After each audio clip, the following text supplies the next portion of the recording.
And maybe 2 years ago, would you have thought the same? Or would you have applied that to the concert poster? Or does it matter? Well, sometimes it matters because you can see a direction that your artwork would take and apply it towards either the masses in a poster format or apply it towards the masses in a different format, which are often two different sorts of crowds, but mostly I see them as bits and pieces of an extended whole.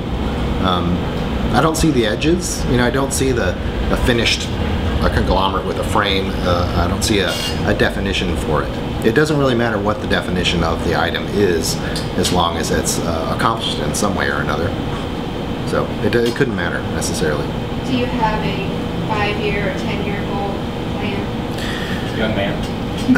I didn't used to, but I think I might, but I can't say anything about it right now just because it's just the kind of thing that you just keep in your head. I think mostly it's like with anybody in their job or their life or whatever they do every day, that they would like to either change this or grow that or get rid of the nagging or anticipate the downfall or some other shit that comes down the line. My big goal is to have someone much more knowledgeable than me just take care of my taxes every year, because I just don't want to do it anymore. Could I? That'd be a good thing. It's not so much to ask. I have an accountant. It doesn't save me a nickel. It's just such a pain in the butt.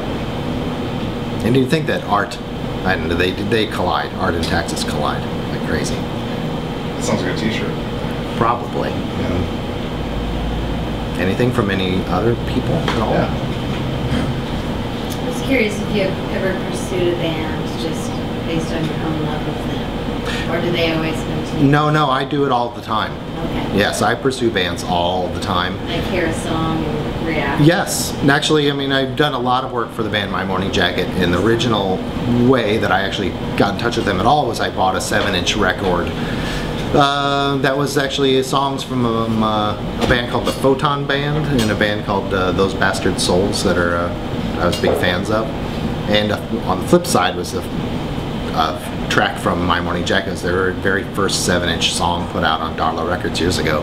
And I liked it so much that I wrote a note to the very fledgling internet address that I got through the record label, and the singer himself wrote me back, and since then that's where all that stuff started. But since then I certainly write to bands all the time and ask if there's something I want to do, especially if they're a little bit less known or it's just something I like about it. And it's 50-50 sometimes on when someone goes, yeah, sure, it'd be great. The Black Atlantic up there is one of those, and then there's plenty of them that say, nah, that's okay. And you're like, really? And it's like, oh, all right. Seems okay. like My Morning Jacket's pretty happy with you. You've done a lot of work with them now. Generally, yeah, but their worldwide presence has grown dramatically. And so you can't have those phone calls with the lead singer anymore. Right. Yeah, it's the merchandise assistant. But you've gone through it, like you've done a fish poster, you've done a wide variety of things.